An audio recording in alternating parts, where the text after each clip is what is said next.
I a mātou e whiriwhiri ana i ngā take kei mua i o mātou aro e pono ana mātou ka kaha tonu ki te whakapau mahara hua pai mo ngā hāpore e mahi nei mātou. Me kaha hoki mātou katoa kia whaihua kia tōta ka tā mātou mahi a mā te maia te tiro whakamua me te hihiri ka taia te arahi I roto I te kotahitanga me te aroha. Kia ora. Item 3, apologies. We've got one from Councillor Pravanov and Janet Holbrook is on leave. Can somebody move by Councillor Compton, seconded by Councillor Sophie Henford? All those in favour say aye. Aye. Carried. Item 4, declarations of interest relating to items of the agenda. None. Item 5, public speaking time for items relating to the agenda. We have two. We have Thackeray Cottrell and George Jenkins. Thackeray. Kia ora. Welcome.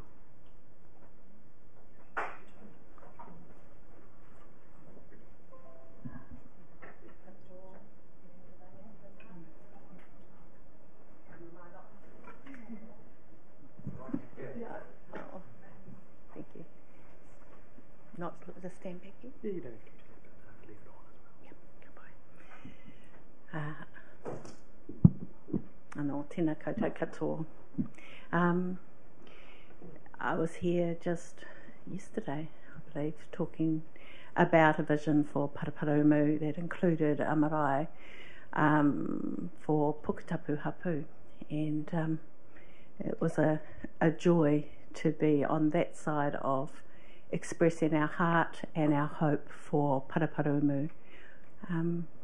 But we're here today to once again thank the council, councillors, for their support for Puketapu Hapu's claims that are before the Crown at the moment, particularly around the Paraparaumu airport that's on top, but also for our historical claims going back to the 1870s and on, as our land was petitioned and our fabric of our community as a hapu was dismantled by those actions.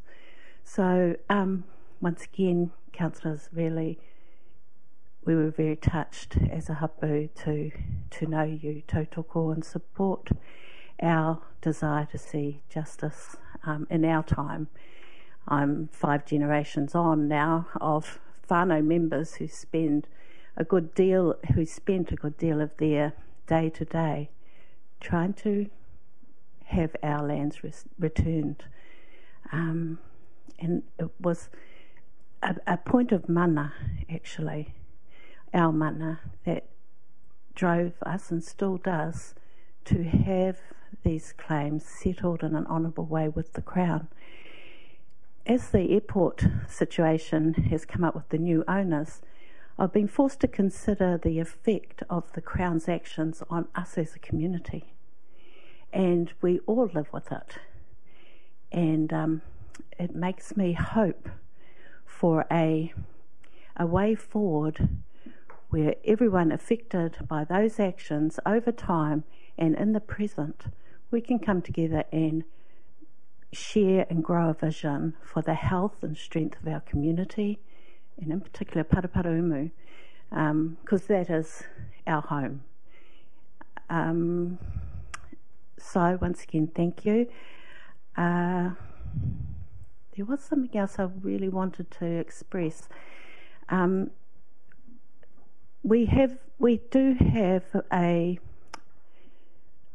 call from our tūpuna to continue to fight for the airport until it's done. And this ownership of the change of ownership of the airport has offered us an opportunity to go once again to the Crown, and an expression of restoring our mana by the opportunity that they have, well, we thought they had, I still believe they do, the opportunity to buy back the land and put it on hold for when our claims are actually settled by the Crown. So that, plus the fact that we're all in it together, that we care deeply about our community, our part in it, our mana, which we see as part of all of our mana, but as mana whenua, we really want to express that in a positive way towards building a strong community and giving us a vision and a heart that we can be proud of. And we, this morning, the word I got was peace. Peace in our time, peace in our hearts, peace over our land. We can grow and be prosperous together. So with that, would you like to say something, George? Good morning, ladies and gentlemen. I am here to refer directly to item 8.5 on your agenda, the report on Paraparaumu Airport Waitangi Tribunal claims as a result of the resolution that was passed, and you all know what I'm referring to there. It is our wish for that report to remain on the table for the time being. The reason is that within the last few days we have received word that the boss of Templeton Group will be coming to meet us. We will be, as we have invited everyone, including this council, we will be inviting him and his group to stand with us on the right side of history. What Takiri has in her message regarding vision is no moderate matter. It is a greatly significant matter, for it is a vision that seeks to tie the community together, to work together, to benefit each other, to provide something amazing. And such things are possible. We only need to look a few months ago as New Zealand pulled together as a country. I've lived on the Kapiti coast for a long time, as have my people before me. And will do for much longer as my children grow old. But it is the vision that will reach much further than any of us can physically reach. It will reach far into the future. That is why it is significant. Not only for what benefits it can bring, for what it seeks to achieve, not only for the righting of wrongs, not only for the ability, the option to stand on the right side of history for a change, but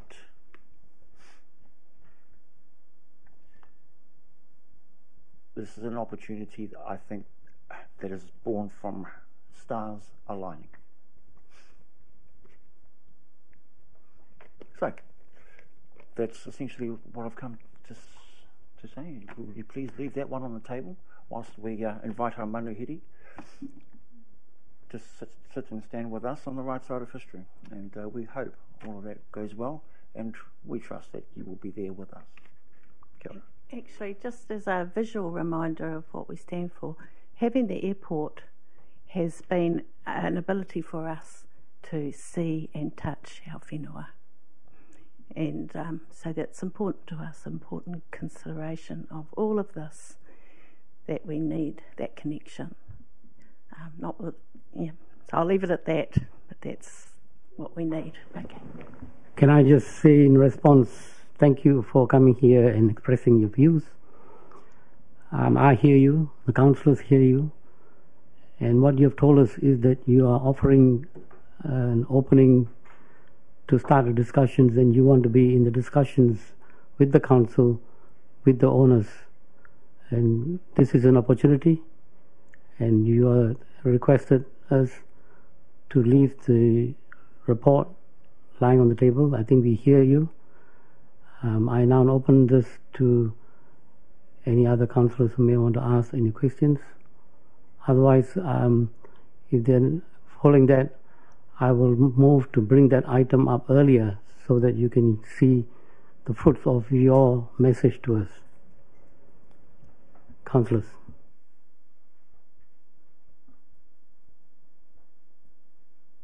No questions, therefore, thank you very much. That's the end of item 5, public speaking time. Members' business.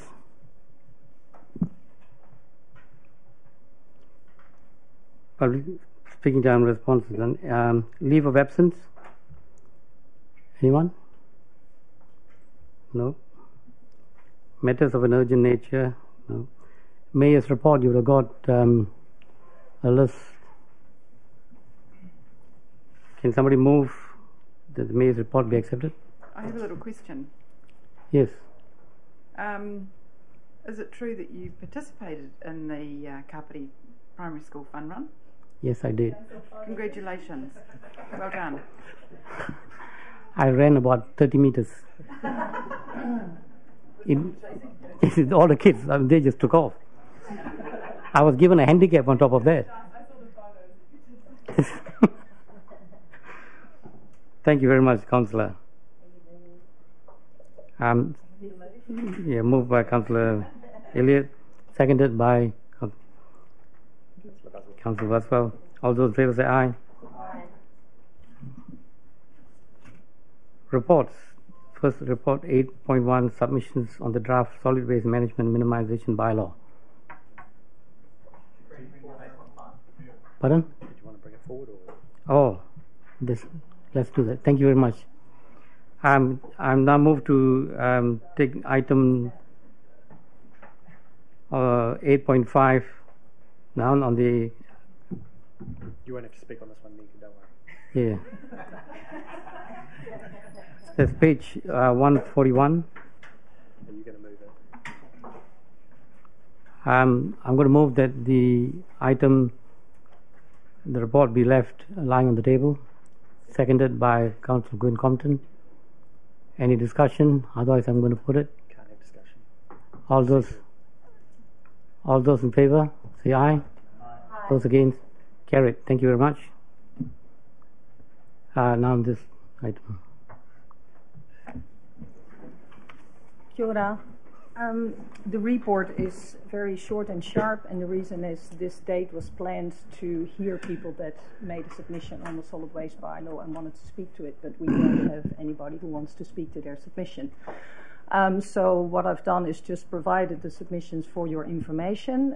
At the moment, deliberations in the wider regional group are going on because everybody has received submissions. They're mostly engaging with their joint committee members, which I will do with Councillor Jackie Elliott shortly as well, to get feedback on a few, I would qualify them, officers have qualified them as minor changes, minor amendments, some clarifications, that we're all in the same page so that we have that consistency across those bylaws regionally, which is what the whole point was of this exercise. So those deliberations around that will be in a report with feedback from all councillors, councils coming back at the end of November together with the proposal to adopt that bylaw to enable it to come into force on the 1st of January. So I don't know if there are any questions. I mean, I can...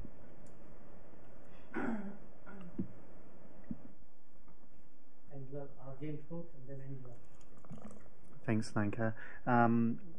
Reading through the submissions, we can tell there's sort of I would say overwhelming support for the bylaw as it was. What did come out to me in reading it was there were couple of things. One was there was a specific submission where someone said they needed advice, and I wasn't quite too sure how to take that, but I wondered whether staff could go back and have a look at that one and just see whether someone could contact that person through the waste minimisation team and see what that advice might be. And then I'll go to the second one if you've got a response. Yes, sure. I've read through the submissions. Some people are basically, we can provide feedback and information, but some are in the form of questions, like what are you doing about soft plastic recycling, for example, which is a wider New Zealand issue.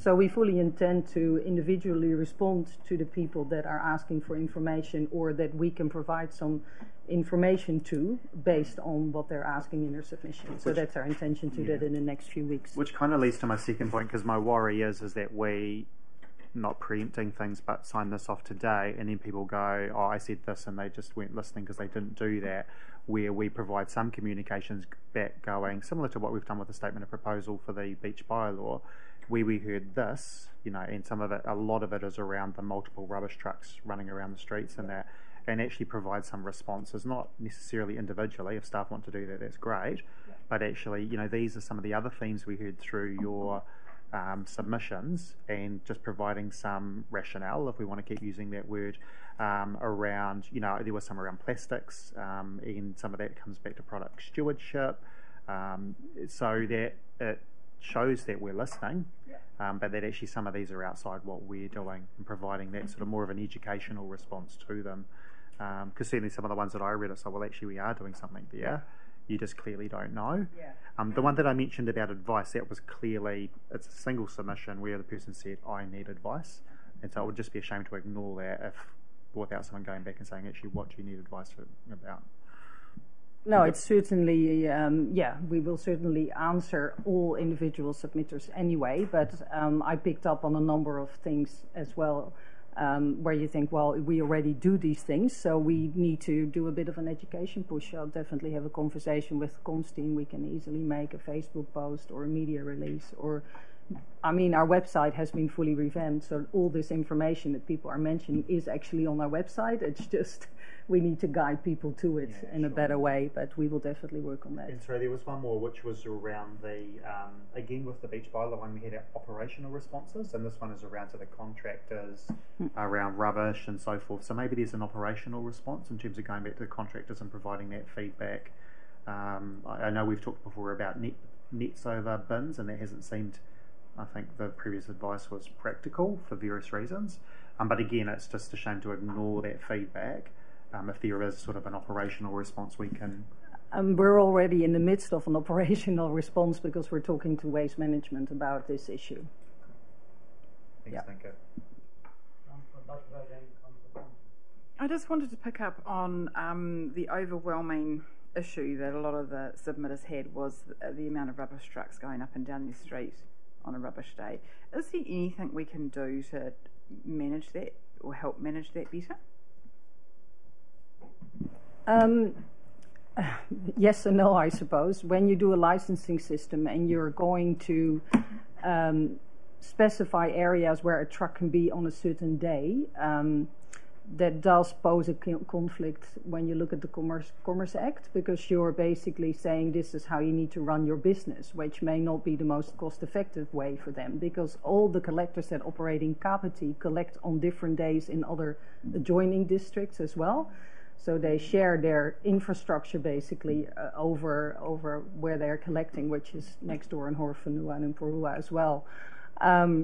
So we have had discussions like that, and if you are still contracting, yes. Originally the collections day we have now were connected to the fact that we were paying for the collections as a council. So we basically said this area, and it gave people clarity. The feedback of the community always was, I want to know what my rubbish day is, and that's what people are used to. So when we meant the licensing, we said, well, let's stick with what people know. If you live in this area, that's your rubbish collection day. If we would now say to the collectors, you can collect on any day, the result would be that they may have a rubbish truck in their street every day. So it's the offsetting of 3 or 4 trucks a day. And of course, the number of trucks has increased, because we collect green waste separately, we collect recycling separately, and rubbish, which is what you want to do to meet your waste minimization goals. So it's a bit of a catch-22. There's no good way to do it. And so I'm presuming that other districts would have exactly the same problem. Well, all Yes. our adjoining districts still contract their waste services. So in that sense, if you pay a collector, you can say, but they have the same, they do the same as we do. Per area, you have a collection day, because that's what people want to know. Yeah. Yeah. So the only thing we can govern is just the collection day, and that's it really. If we license and they're operating Yeah. within Yeah. the bylaw. But so Pororua, Wellington City all have council-funded rubbish collection, but they also have privately active contractors collecting wheelie bins. So regardless as to whether or not the council was providing a contracted service, we can't stop or limit private residents from engaging with whoever they like to collect Private green collector. waste, Yeah. solid waste. There's always an element of choice that some people want larger bins, some want different days for collection. Again, Wellington City has bags collected by council and still has 4 operators that provide wheelie bin services there. Pororua, exactly the same. So the issue is not unique to us. Yes. Unless the government comes in and regulates rubbish collection in some way or limits the number of operators. It's a commerce issue that we can't dictate numbers. So it is really, and to be the other thing is actually prior to us exiting, we had the same number of contractors operating across the district that we have now. The difference, and we even had 2 operators collecting recycling, which is the same as we have now. Now I think we probably have bigger trucks, maybe more visible. Certainly the recycling and the rubbish trucks are a lot larger. With the wheelie bins, they use their sidearm to collect that, whereas previously with the smaller trucks collecting bags, they're a lot less obtrusive and but smaller, so they could throw them in the back in the compactor. Now you do have these bigger bins, which does again reduce the number of trucks, but you still have 2, 3, 4 operators operating. But it isn't something that could be solved by council taking over the service. No. Thank you. No. And is it true that having this competition reduces the price? Yes. Well, the market certainly is affected by the number of operators that provide the service and the choice that the community have. And we believe that residents have quite competitive rates here for the services that are provided. And the competition is also partly the disadvantage of that is the number of trucks. We have 27 responses, so there is a perception from some people out there that there are issues with the number of trucks, yes. But there are also that market then provides, I know that one of the operators is looking at a longer duration between pickups in terms of once a month, so there is also different variations of service that can be provided because of that market, and so looking for some point of difference is a key thing, and I think as low-cost bins are looking at the beach areas that you can have it picked up once a month. Pay as you go is another thing that they're looking at in terms of trialling. So there's already a lot of options also available, and we're talking to the collectors to promote those better as well. But because that's part of the problem, as a council, we cannot promote commercial services on our website. That's just not what we can be involved in. But we're trying to stimulate them to make their customers aware of the array of options that they have, because they really do short form contracts, all kinds of variations, small bins, large bins. Yeah, there's lots of options available. Councillor Compton. Thank you. Through you, Mr. Mayor, just carrying on the discussion about rubbish collection. I guess because some of this doesn't necessarily come under the bylaw, are those bits going to be fed through into the long-term plan discussions, where potentially if they fitted into that, or?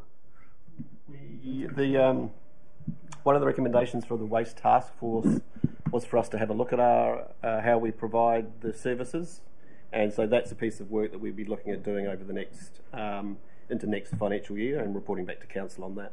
So that will look at the curbside collection and the rubbish collection services, and we have reported previously on the scale of cost associated with bringing those back into council. So really it's just a matter of refreshing that information based on more up-to-date data in terms of those costs. Perfect. Thank you. Councillor Elliott. Thank you very much.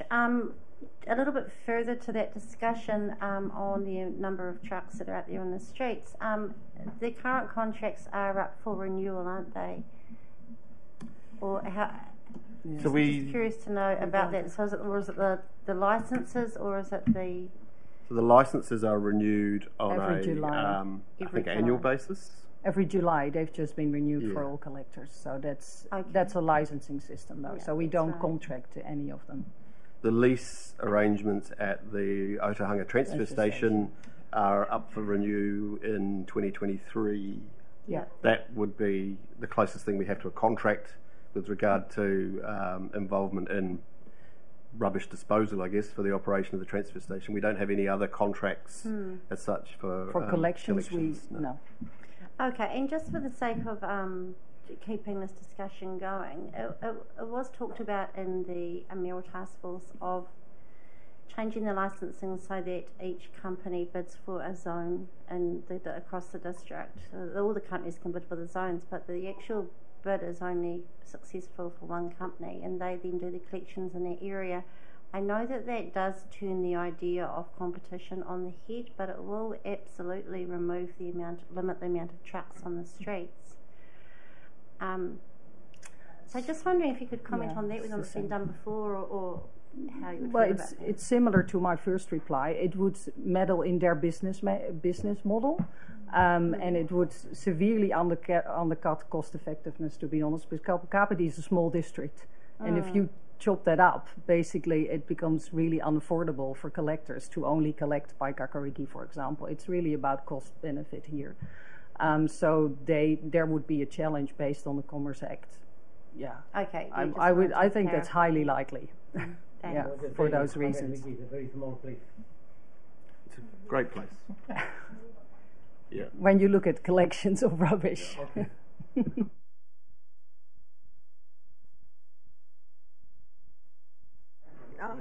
Me.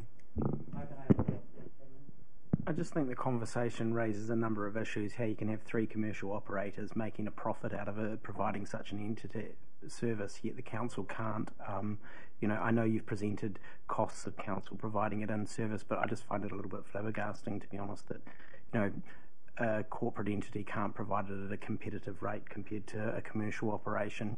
It's beggars belief. Was that a question?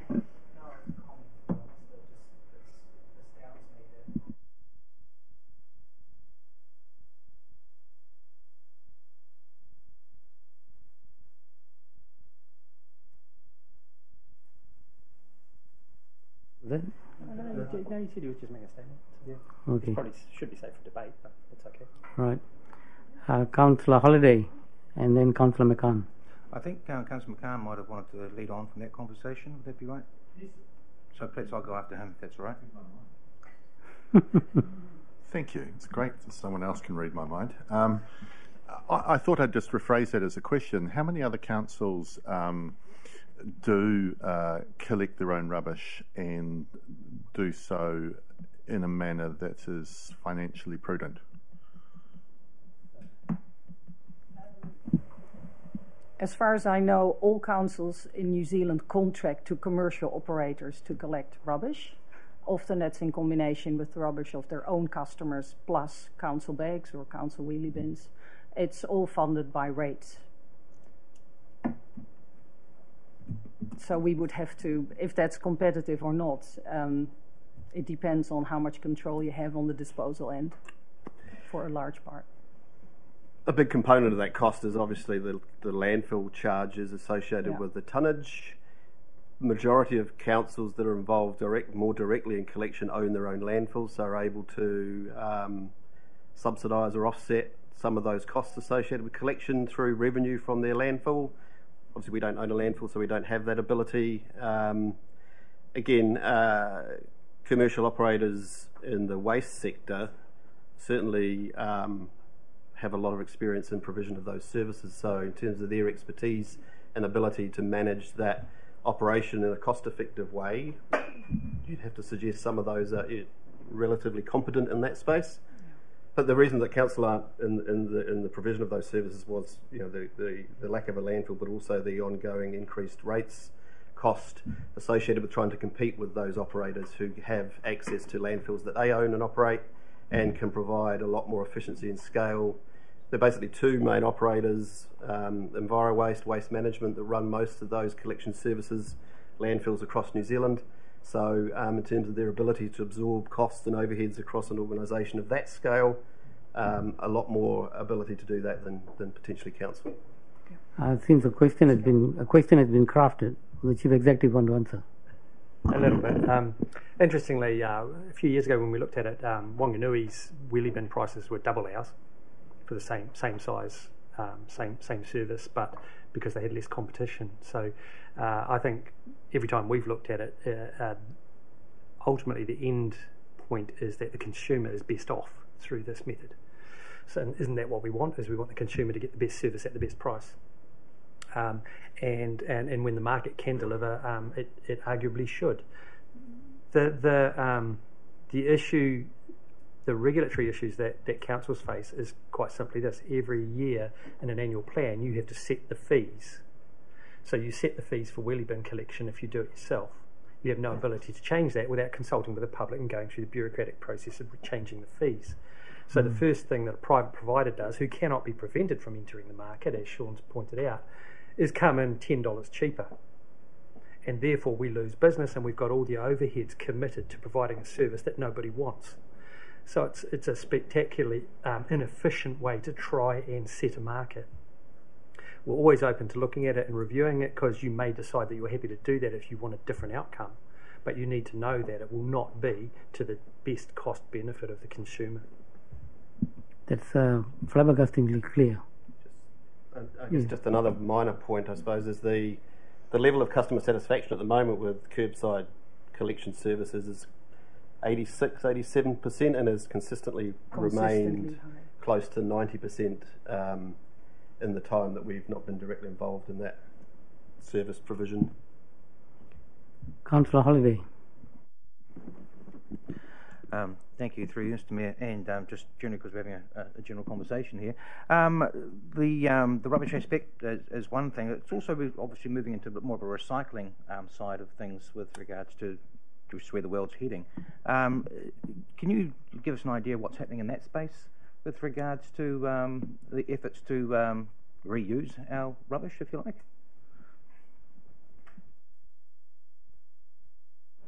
So the Ministry for the Environment is currently running a very large program of 8 waste working streams, basically, to set up mostly recycling and recovery facilities onshore, because there's a major lack of that in New Zealand. So that's a first focus to enable us to recycle all the packaging, of which we now can only recycle part. That's why we had to switch to 1, 2, and 5 plastics at the moment. So that's a big work stream going on. From my talks to the collectors, because the waste levy will increase the landfill cost yet again next year, and that will progressively go up in the 3 years following, they're very much aware that the market is shifting to making less money out of landfilling and creating the new markets for recovery and recycling. As far as dealing with the end product of waste, a good, well-constructed landfill with good gas capture is still preferable from a professional technical point of view over burning rubbish, if that's what you're suggesting, which is what's happening in Europe on large scale. But because they do so well with their waste minimization, they actually run out of rubbish to burn. So there's a lot of pros and cons on that. And the scale in New Zealand would just always be difficult, because you need to transport because of the length of this country.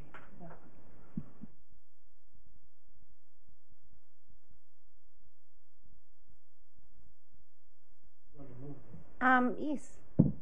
There being no further questions, I'm more than happy to move this recommendation. And I would like to thank staff very much. I need a seconder. Thank you.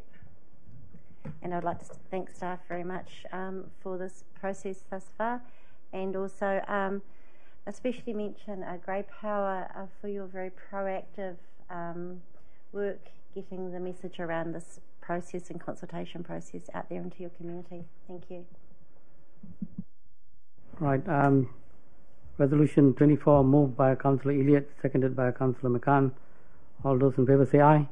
Aye. Those against, carried. Thank you. Thank you very much. Item 2.8, the review of representation arrangements for Capital Coast District, page 118.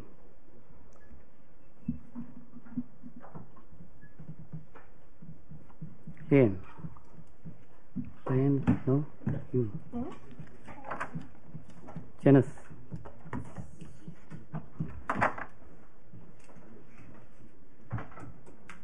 Thank you, Mr. Mayor. Good morning, everybody.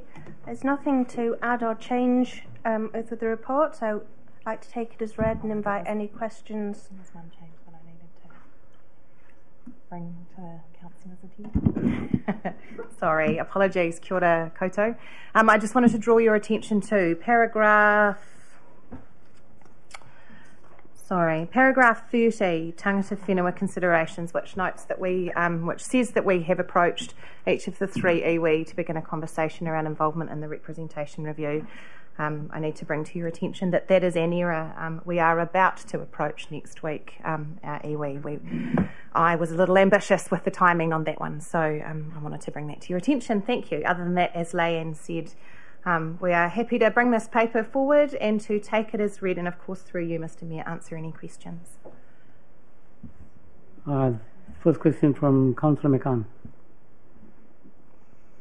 Kia ora, through you, Mr. Mayor. I was just wondering why the next item is not included, the establishment of perhaps a Māori ward, included within the item that we're discussing. It seems counterproductive, just from my Palangi point of view, to be deciding that we're not going to consider a Māori ward, but we're going to consider how we divvy up the rest of democracy. So I'm just interested on some advice around that. The reason is that the consideration or not of a Māori ward is a specific question to be answered as one of the three representation reviews, if you like, that need to take place. So it's not part of the broader representation review, and the broader representation review approach is what we're presenting in this initial paper. So there's three representation reviews. There's the representation review proper, there's the consideration of a Māori ward, and there's the decision about the way the district votes. So the decision about the way the district votes has already been made. That's one representation consideration. The second is the consideration of a Māori ward question, which is a standalone decision.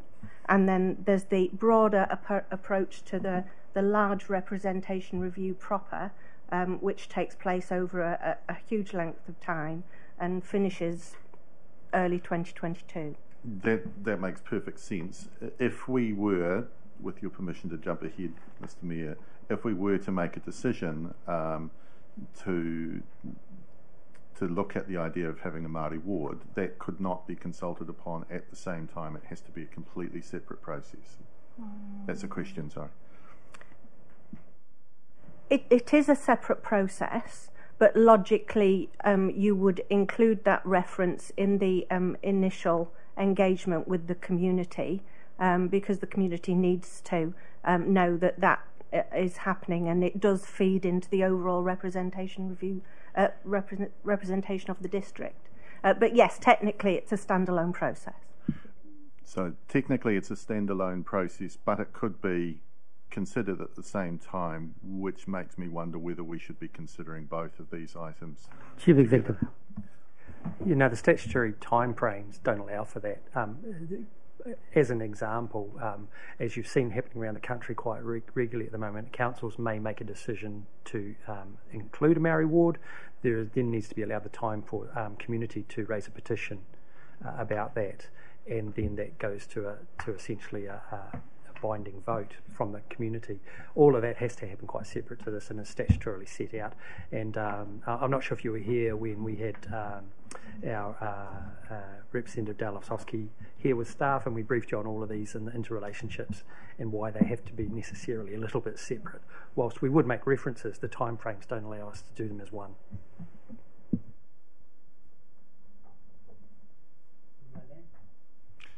Yes, oh, sorry, thank you. Councillor Compton.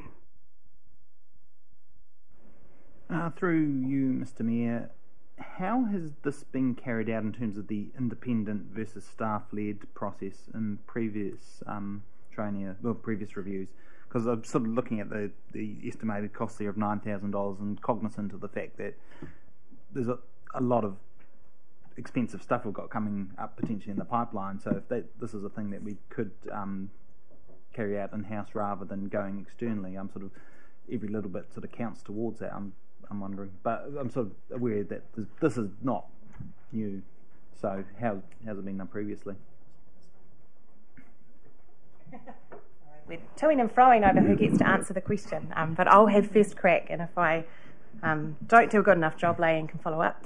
So we obviously haven't used an independent community panel before. The reason why that is proposed by staff is that when we last completed a representation review, we got quite clear feedback from the Local Government Commission staff afterwards that for our next representation review, we would need to have a more intense effort to engage deeper into the community for the representation review. So our starting point this time has been to look at Local Government Commission best practice advice, and they do recommend a panel.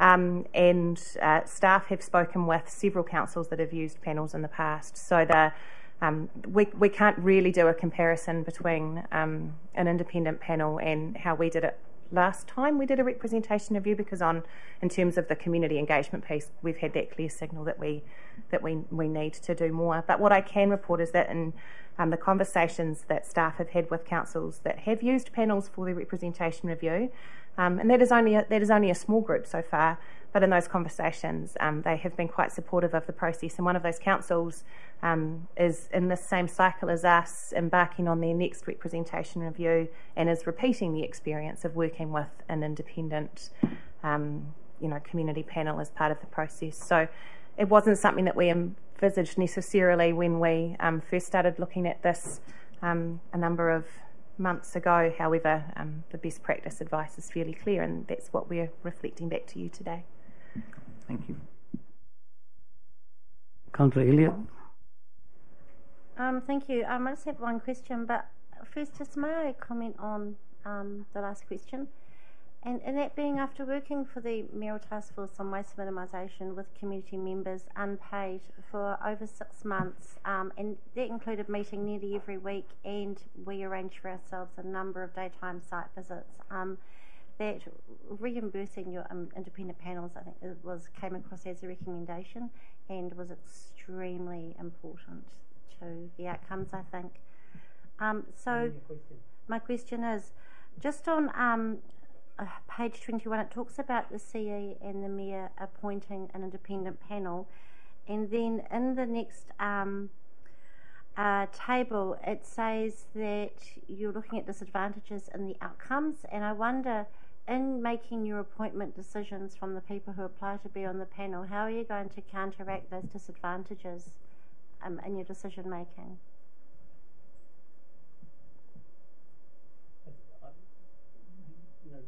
Being a hearing commissioner, you take an impartial view as much as possible. But the question I would like to ask is actually, who selects the chair? Yeah, good question. Yeah, so. I can answer that. Our expectation was that the same group of people would also select the chair. Is that right? No, because the same people includes the chair. So there's a sort of something going on there. Yeah, yeah. So the intention would be that we would advertise and invite expressions of interest for the position of chair, and a paper would be brought back with recommendations to council for council to make the decision on the chair, and then and then that would enable the group of the mayor, the chief executive, and the panel chair to pick it up from there and engage the rest of the panel. Okay, great. I think there's an appendix on the type of.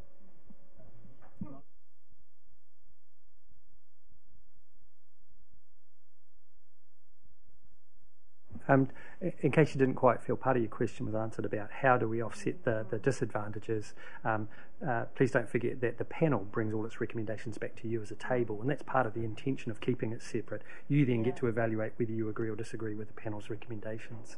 You're able to do that objectively because you weren't sort of involved in the initial part of the process.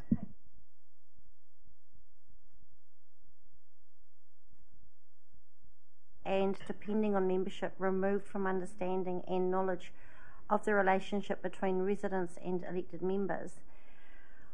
So what if none of the people who respond to the applications process are going to be qualified to fit this criteria? Look, I think we're obviously hopeful that there will be interest from within our community, given the very vocal representations we all hear about these matters frequently from our community. Should that not be the case, if there were concerns that the understanding and knowledge and connections and relationships that would be ideal for the panel weren't represented around with the applicants, we would obviously have to bring that back to this table for some consideration around next steps. But I guess I would hope that all of us will be encouraging people that we know within the community that do have those skills and networks and understanding to consider nominating themselves for the panel. And we know through our own experience that we've got a huge storehouse of highly talented and skilled people. Yeah, that's true.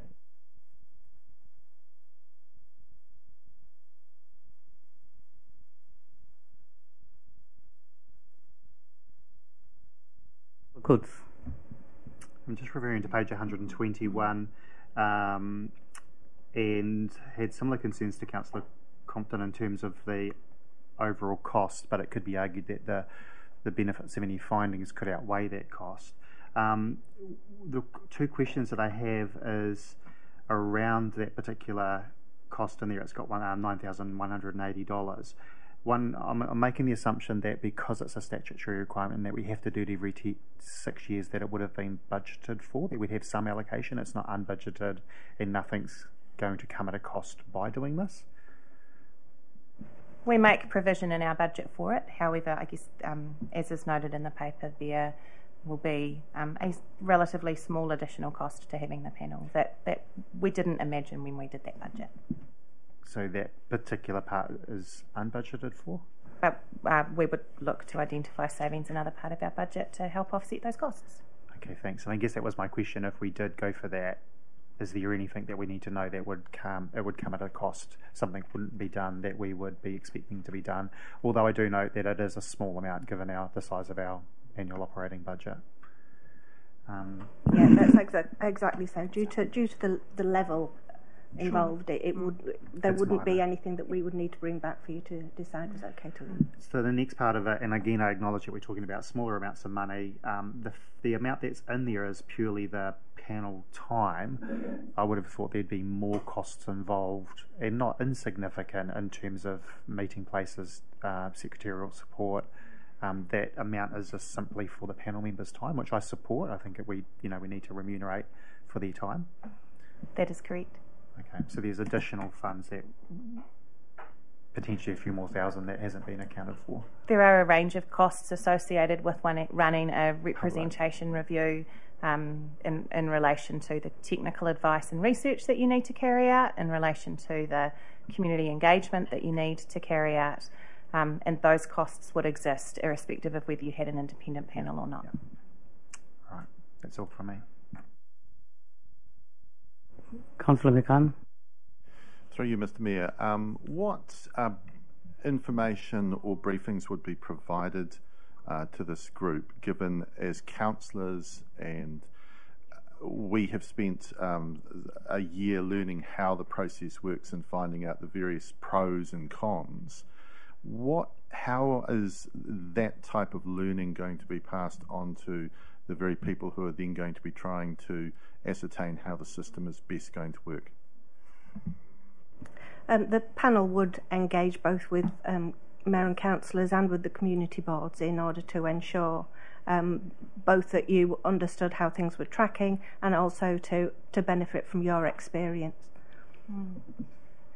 I guess I could also add that the panel would also be able to receive the advice of Dale Ofsosky, who provided you with a briefing around not only the process in relation to representation reviews, but representation matters more broadly, and they would also be receiving a range of analysis to inform their work as well.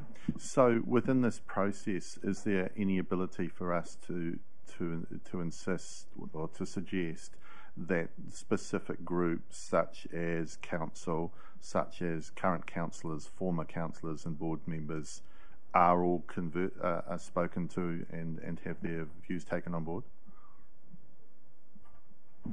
Some of that is already covered by the existing terms of reference, but absolutely there is scope for a conversation around who are important voices that the panel should hear from. We'd welcome your thoughts on that.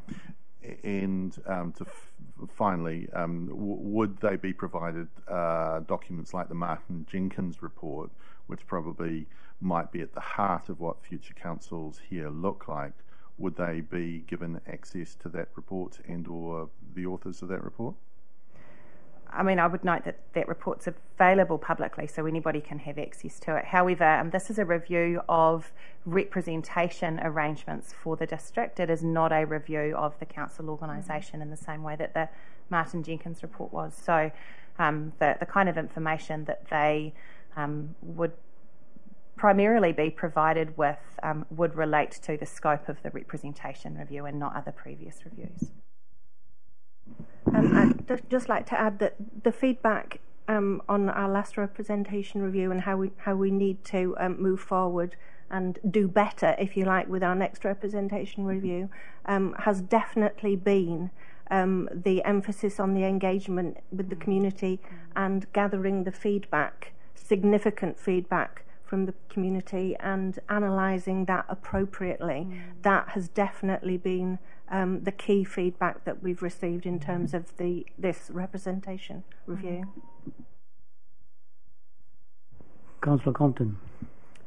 Through you, Mr. Mayor, in terms of that feedback we got from the Local Government Commission, we could implement the learnings from the key lessons from that feedback into a staff-led process as well, couldn't we? It's not exclusive to an independent panel. No, but we would still, in that sense, fall a little short of their best practice advice about how to conduct a representation review, because having an independent panel is a part of their advice about what best practice looks like. So, yes, we certainly in a staff-led process, we could absolutely do more comprehensive engagement than we did last time. It still wouldn't follow their best practice. The other point that I would make there is that the other, I guess, main difference between the two options is that putting aside the potential considerations around perceived conflict or vested interests for elected members in the absence of an independent panel, that community engagement without an independent panel would likely have a more significant call on elected members' time to help front some of the community engagement required for that process.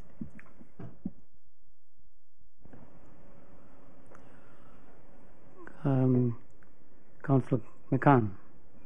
Through you, Mr. Mayor, just following up on that last point there, what you're saying that the time required by councillors to undertake this review might be quite extensive when we are looking at quite a busy schedule? Yes. Thank you. Can I ask, to your knowledge, how many other councils going through this process have chosen the independent panel pathway? Do we know? I don't know how many going through the process currently in this same cycle as us. We've spoken to Dunedin City Council and Invercargill City Council, both of whom have used this previously. It's fair to say that when, in our most recent conversations, when we were speaking with the Local Government Commission, they were fairly excited to hear that another council was being asked to consider an independent panel.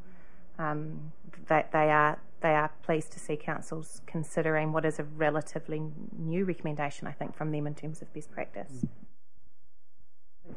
Chief Executive. Correct me if I'm wrong, I think there's 27 councils who have to go through it this time around, just because it's pretty much every 3 years you're on a cycle. And so most of them are going through exactly these decisions right now. So we can come back to you after they've been through that and tell you who did it. We probably can't anticipate yet if there are more, most, or very few. But we can absolutely bring you back that info. Any further Councillor Elliott? Is it still within the LGC recommendations of best practice if there was a joint committee with elected members and members of the public? I know it's referred to in here as being sort of potential for bias or overt elected member influence on outcomes. However, in a kind of a way, we're setting that up anyway by having a CA and a mayor doing the initial appointing. Sorry, no offence. I'm just looking at this as a pragmatic point of view. We're just looking at the skill set, that's all. Not influencing how they think out of the skills that they have. I thank you, and I thank you for the comment. I guess sometimes it's just a burden that some of us are going to have to bear on behalf of all of you. How's that? Because yeah, I appreciate we could be accused of anything no matter who we appoint, and no matter who's on that appointment panel. If people aren't happy with the results, of course there'll be comment. Maybe you'd prefer that I get to wear that than some other people, but I do appreciate your comment. Yeah. Yeah, and I'm more concerned about people who understand the tensions and the relationships in this sector. Yeah. I think, I'm thinking carefully. The LGC best practice advice clearly uses the words independent community panel, and also does cover considerations around the appropriate role for governance in this process. It doesn't, in their recommendations, join those two things together, as far as I'm aware. A combination of the two, a combination of independent community representatives and a number of councillors would be a different thing. Yeah. Councillor Coates. There's nothing like a good independent review, so if there's no further questions, I'll move recommendations 34 to 37.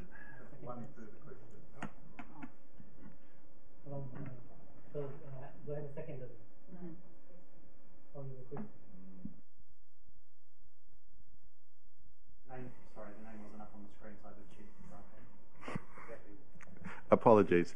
Is there any particular reason why the advice around the independent review has not been provided in full to the council, given that quite a lot of these questions turn on that? No, we can share the LGC best practice advice with you offline if you would like. I think, unless there's anything else you want to add. Yeah, and a lot of the feedback that we've had has been in informal conversations. Rather than documented. The documentation is extremely light, and after the last representation review, the then Democracy Services Manager actually went back to seek clarification about what could be done better next time. That said, I have personally been at a couple of Solgam conferences, and we have been held up in my presence as a council who needed to do better next time. And one is assuming that you're actually talking about this issue doing better, not somewhere else. Yeah, and recent advice we've had is that the independent panel is definitely the strong recommendation. Thank you for that clarification, and I don't know whether you can pass that feedback on, but it would seem for councils to be making this decision that they should be providing that advice in writing clearly, as opposed to around water cooler conversation or wherever it's occurring, because it does seem very less formal than the advice that we should be relying on as a council to make a decision. I agree with your perspective on that, and we are happy to pass that feedback on to the LGC.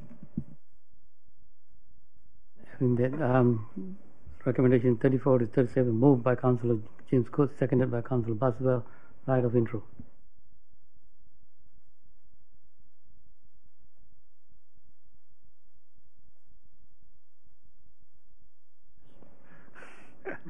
Thank you, Mr. Mayor, and Mr. McCann. It sounds like it might have been more waterboarding than water cooler for the staff. So look, interesting discussion, and while I did share the views of Councillor Compton when I read the report during the week, I thought to myself, arguably the findings of the review could change the makeup and could result in, dare I say it, even savings. I doubt that, but you never know, and that's the beauty of an independent review in terms of looking at the representation. And obviously the feedback from the Commission adds weight to that decision, certainly to my thinking as well. So I'm happy to support that, and it'll be interesting to see the feedback from within the community. Debate, Councillor Compton. Thank you, Mr. Mayor.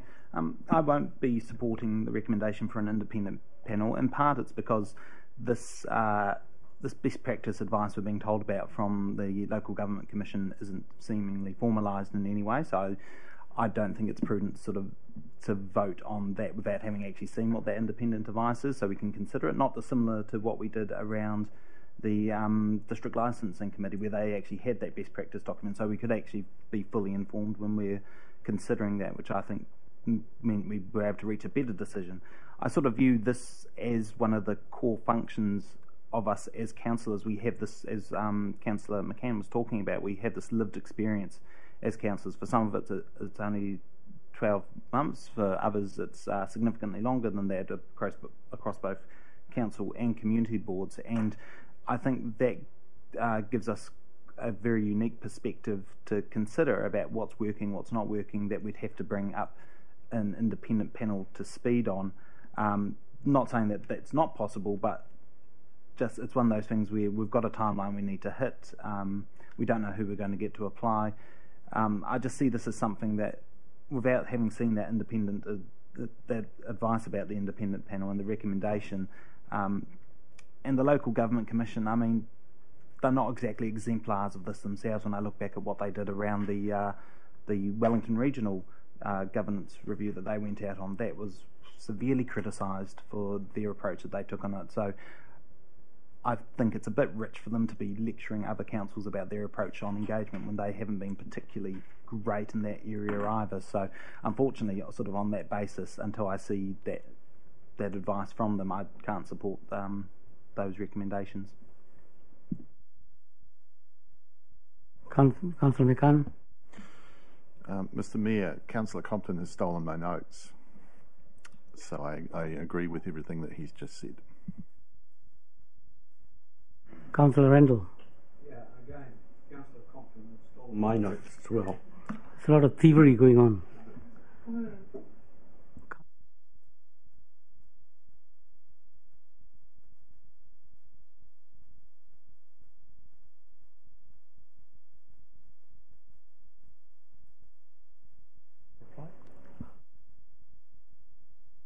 I'm going to put this vote. All those in favour of recommendation 34 to 37, say aye. Aye. Those against? No. All those in favour, put your hands up. Councillor Handford, Councillor Buswell, Councillor Coates, the Mayor. That would appear to be it. All those against? Councillor Halliday, Councillor Compton, Councillor Elliott, Councillor McCann, Councillor Randall. So we've lost. Resolution's lost, recommendation lost. So we have recommendation 38. Who wants to move that? Queen Compton moving. Seconder for that? Councillor McCann. Right of intro? No. Debate? No. So recommendation 38 moved by Councillor Compton, seconded by Councillor McCann. All those in favour say aye. Aye. Those against? Division. All those against?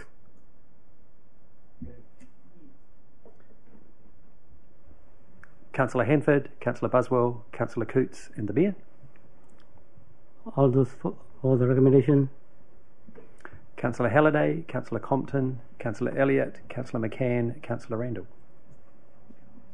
Is passed. Thank you very much. We're now on to item 8.3, consideration of the establishment of Maori Ward, page 125.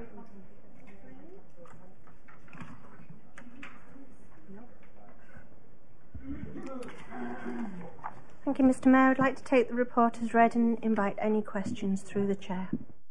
Questions? Councillor Compton.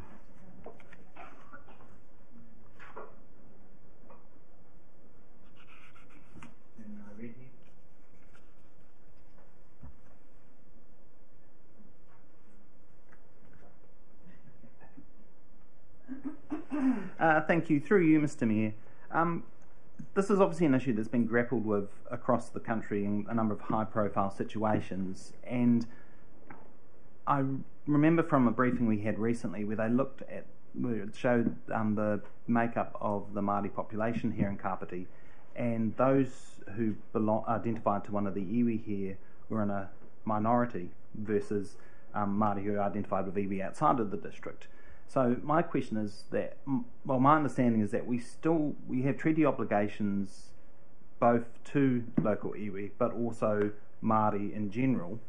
So how does the recommendation to not have a Māori ward reflect Māori who don't belong to an iwi here, who we still have to reflect in those things? Because there is, the Crown doesn't just deal with iwi as a body, they also deal with Māori who don't necessarily identify with an iwi. There's a large number of urban Māori who can't identify or they identify across multiple iwi. So there's that really complex relationship here. And I appreciate this is something that's been grappled with around the country, and different councils are coming up with different answers to it based on the independent situation. So I guess the thing I'm trying to understand, how do we incorporate the views of Māori who don't identify with an iwi within the district, within the considerations when recommendations come to us if we don't have a Māori ward? Or is there some sort of hybrid option we could have of iwi representation and a Māori ward, or something like that?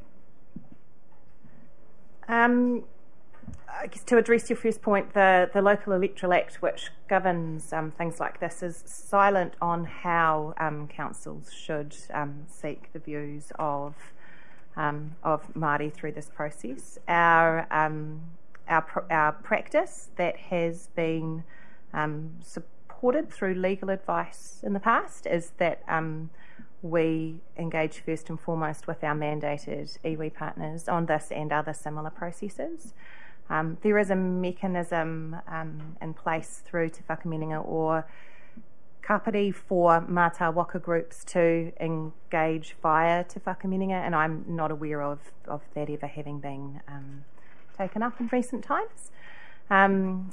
So I guess it is our commitment to our partnership with iwi and our previous practice on issues such as this that guides the way we move forward. And our iwi partners have been clear with us in this instance on their views on this matter, which I know doesn't entirely answer your question. I think it speaks to the challenges in this space that you've highlighted.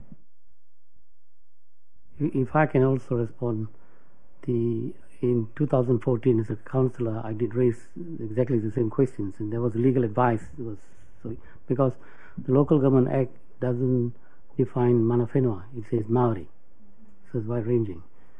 But we have a memorandum of understanding with the local mana whenua, and the protocols that they use, and I understand it's a protocol that is understood across the country, is that the local Maori who are not mana whenua accept the views of the mana whenuas holding mandated status. That's the protocol, and that's what has happened here, and that's why we've gone to the existing partners, if you like, and their response has been no. At previous times, this issue has come up. They've been consistent in this matter.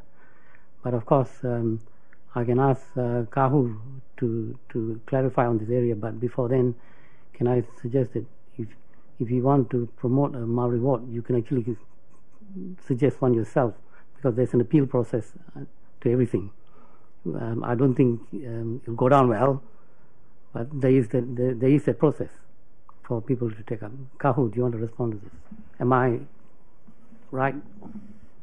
Well, not necessarily. I think between yourself and Janice, you covered it off pretty well.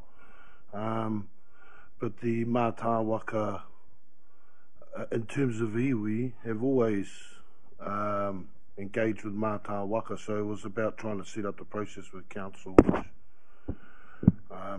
which Mayor Guru just outlined. At this stage, it doesn't seem to be talking to the iwi heads any wanting to sort of proceed with a Māori ward as such. So historically, mana whenua have always looked after Mātā Waka, if I can make that statement. And it's a relationship that's not necessarily, that's not a new one. So groups that formulate between Waikanae and Paraparaumu, Mātā Waka, if they have areas or issues, they tend to make their way towards the Tiwok Hui or the local marae. If that helps, Mr. Mayor, kia ora. Just going back to my own historical knowledge, there was a group, a Mātā Waka group, formed Tiropu Manakitanga o Kapiti. And I remember the debate at that time that the mana whenua saw that as the way they was approached has an insult to the mana of them being able to look after Mātā Waka. So that's just one of the historical examples that I can give. Rob McCann. Thank you, Mr. Mayor. I think my question has been answered. I just wanted to check that because in the previous paper, Tangata Whenua hadn't been consulted, that this is still totally accurate, and I think it's been answered, so I withdraw my question. Councillor Coates. Just a couple of questions. One of them does relate to what's recently been raised. So we have an obligation under the treaty to work with the mandated iwi. Could staff maybe clarify who tells the council who the mandated iwi are? Just that process around that. We don't choose that. That is.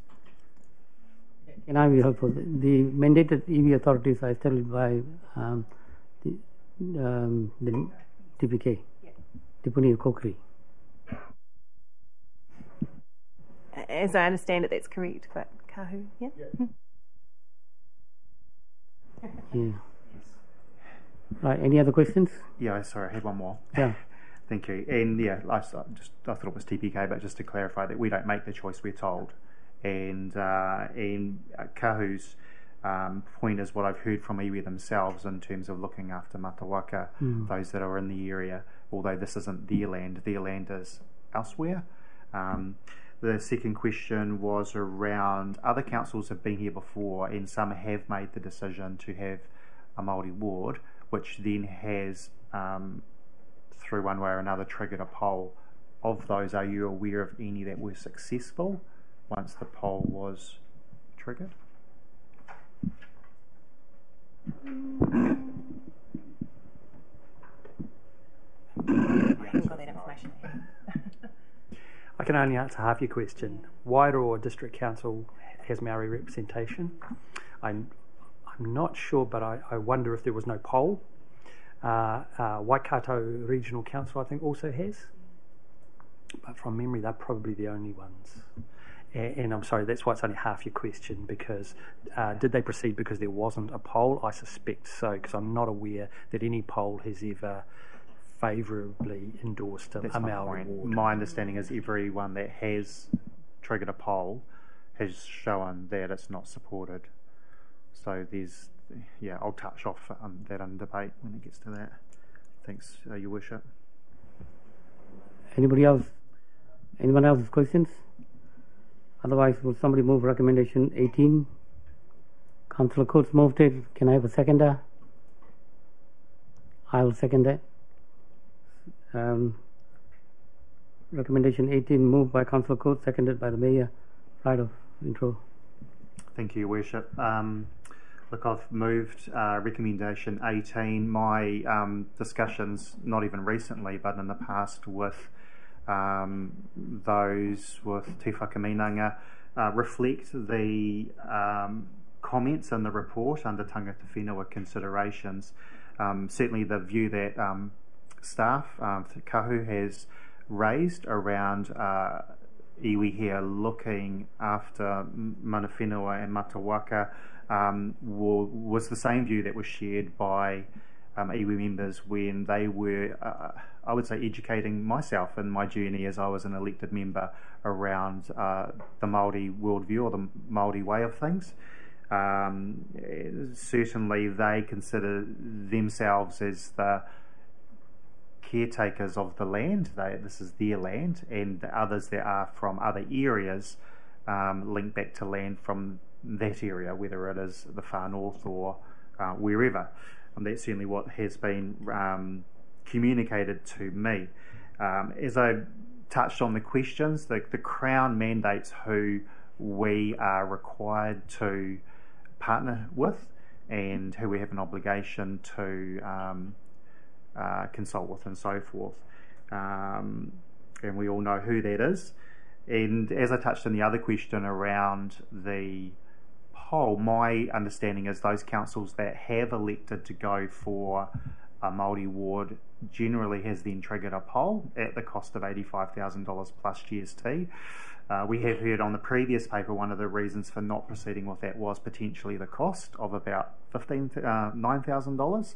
So I'd argue this is a much greater cost, and for those reasons I think that we should be supporting not having a Māori ward and supporting our treaty partners in their view as well. Councillor Compton, then Councillor Hempford. Thank you, Mr. Mayor.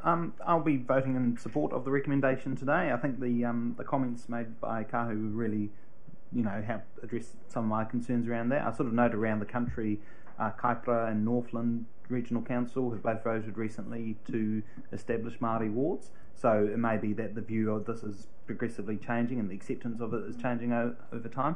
So I guess one of the things for us to consider in the lead up to when we next consider is making sure that the Matawaka and how we ensure they're represented and included in our discussions alongside iwi, because it is a complex area, it's a challenging area, as the Mayor alluded to earlier, but it's also, I think you raise a really good point that we need to defer to our iwi partners and their advice on this and where they're sitting at the moment as the mana whenua, so I'm comfortable with that. Councillor Hanford. Yeah, completely. Tautoko that, and to just say that as the views of local iwi have been sought, and as we've heard from Kahu, that I think our job is to just stand alongside them and support them in their views on whether a Māori ward should be established. So yeah, fully support the recommendation for that view, and that I think it's our responsibility to stand alongside mana whenua and iwi in this instance, and always. So yeah, in support.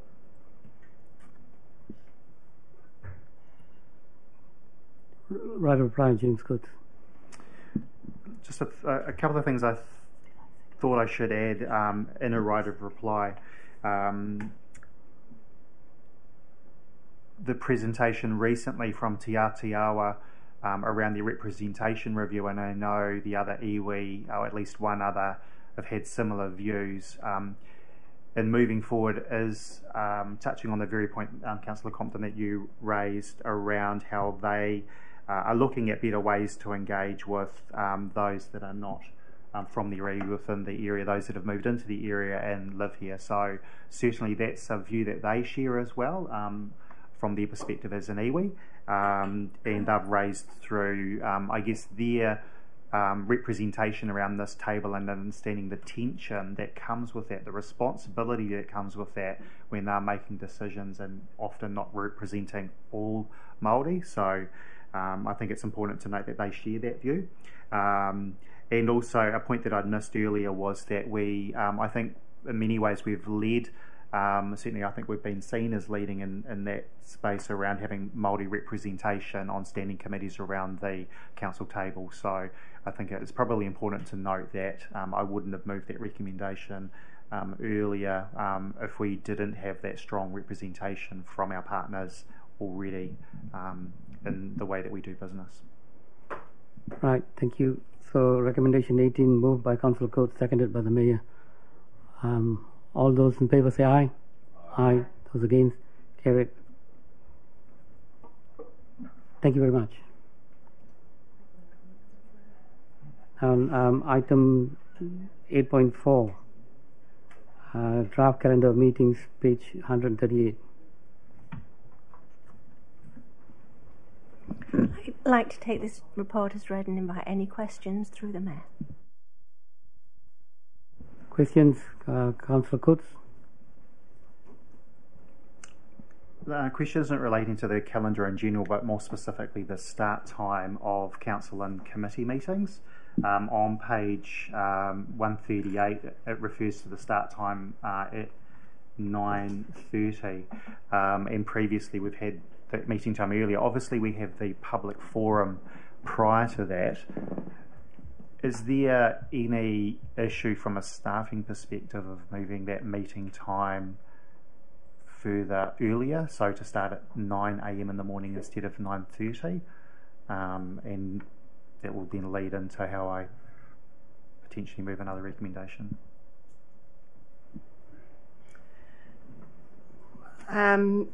No, but obviously there's an implication in terms of the public forum that you have prior to the meeting, but I suspect that might be what's coming next, so I'll just leave it at that. Your Worship, the Mayor, have discussed with some of my colleagues, possibly not all of them because they may not have been here, and I'm just thinking in terms of whether I just move that recommendation now. I'm not too sure whether other elected members have questions, because essentially I'm going to be making a statement rather than a question itself around the public forum. Well, can you discuss it now? Sure, if you're happy with that, as chair. What I had discussed with my colleagues was the removal of the public forum, given the low uptake from that, but still providing the opportunity for members of the public to book in with staff if they wish to discuss matters not relating to items on the agenda with councillors. If that was to happen, that would happen between 8:30 and 9 a.m. in the morning. It would allow the council meetings and committee meetings to start at 9. Gives us more time to complete our business, and potentially even fit in another briefing in the afternoon if we need to. So I can think of many occasions that elected members have arrived early and there's been no one here more often than not. And there's still the mechanism there for people to engage with us if they want to by booking in, but not just turning up. So the last triennium, we added spaces for people to participate before the meeting and after. And but we need to manage this in the democratic public voice. And I take your point. You could say if you book in, we all know we can come earlier to see this. I think that's quite an elegant way to make this change. So yep, I'm keen. I've got no problems with that. This is the calendar for next year, so there would be certainly time. I think the point that you made offline was around just communicating this to the public, but I'd need to change the recommendation. Do you want to say? Can I just... Leanne and I are having an eye-to-eye conversation on this one now that we're hearing it, so I hope I've interpreted Leanne's eye signals correctly. From a staff perspective... Can you show how you've done? That's part of our superpower, and I'm not sharing those secrets. Okay. No, from a staff perspective, I guess there are a couple of points that I would like to make in response to that. The first being that anything starting at 8:30 in the morning has proven to be quite problematic, and it was the reason why we proposed shifting everything back by half an hour in terms of when the public forum started and then when the council meeting started. Problematic in terms of everybody's ability to be here, yours and the public included. And just in terms of the rhythm of getting the meeting set up. There's obviously a lot more involved these days, potentially with technology and other, getting the Zoom set up and everything else that comes with a slightly different way of doing meetings. The other point that I would note is that as I understand it, Mr Mayor, your intention in establishing proposing the public forum last triennial was to give people an opportunity to where they knew there was a particular time and place that elected members would be, where they could come and speak to them without the involvement of staff and others. And in fact, staff not being involved in the process was a very clear part of the arrangement when it was first established. And over time, some of the practicalities of having those conversations happening in this chamber means that there is a staff presence. But from a staff perspective, the bookable opportunities that exist for for members of the public to come and share their views with elected members are the ones that are noted on the agenda. They are the 2 slots for public speaking time. I would be concerned about the effort for staff around is it happening or is it not happening kind of arrangement in terms of a public forum. James, you want to? I just note Jackie's name is first, but probably just to add, if there was the desire to not move the meeting time, but remove the public forum opportunity, then that still achieves. For me, it's actually just the efficiency of, sometimes we, bust it to get here and then there's no one here. Absolutely take on board the staff's points around the mechanism around, is it on or isn't it? Look, it's just throwing it out there for discussion. If other elected members have views, I'm not going to die in the ditch over it. But Councillor Elliott. Thank you, Your Worship. The public forum time was an elegant solution proposed by Councillor Holbrook, and I think it's worked extremely well.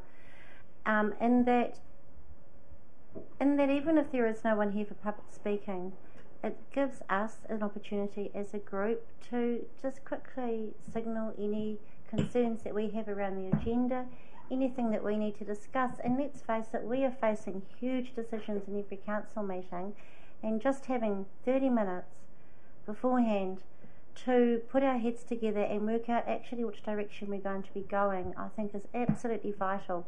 Sure enough, if there's a member of the public there, we have some great discussions with them, but I completely value that time, whether there is a member of the public here or not. Good one. Councillor Compton. I guess this is more about the procedure, but it doesn't really matter in terms of the recommendation today whether or not we decide to have the public forum or not. That's something we can decide in the sort of weeks going ahead, and we can have a bit more discussion as councillors about how we might, and with staff obviously, given that they help facilitate that, how we might want that to work.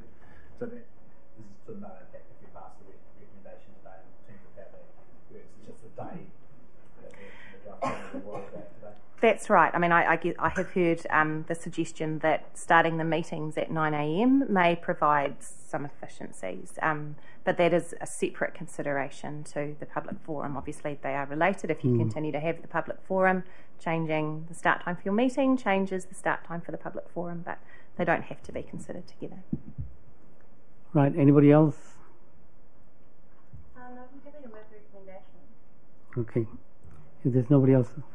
Moved by Councillor Elliott, seconded by Gwen Compton. Radha Mitro. Look, thank you very much, staff, for working your calendar, and I have checked, and it absolutely completely lines up with the school holidays for 2021. That's how democracy works, isn't it? Yeah, it is. And also, so without any COVID interruptions next year, things should be a very, very smooth year. We'll do our best. Right.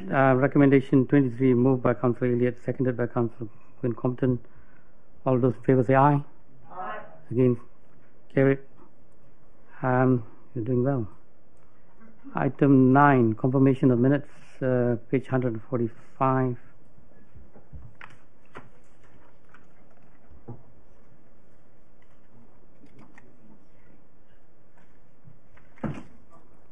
Any issues with the minutes? clarifications or any mistakes you want to point out? Otherwise, yes.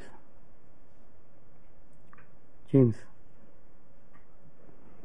Your Worship, I appreciate that the minutes is simply discussing the accuracy. It's not changing, and I wasn't at the meeting. I was away that day, but just wanted to draw to Council's attention that on page 151, the resolution 27 there, Council notes the following recommendations from the Community Board. There were two parts to that. One was noting the Board's support. The last part, that the Otaki Community Board requests that Council staff asked to bring a report on the matter. It appears that's just been noted, so I appreciate we can't change that now, but I did want to draw that to Council's attention that really required a yes or a no. But I'll bring that back through the Community Board. It'll just need to come before the Council again. Is there a problem if I was to move that? You're just noting that first. Do you need a response? Otherwise, will somebody move that the recommendations of the council meeting 1st October 2020 be accepted as a true and accurate record of the meeting? Moved by Councillor Elliott, seconded by Councillor McCann. All those in favour say aye. Aye. Those again, carried.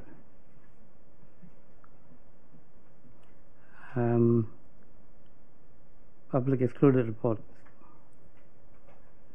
I move to public exclusion with the apologies from the previous meeting carried forward. All those, can I have a seconder? Councillors.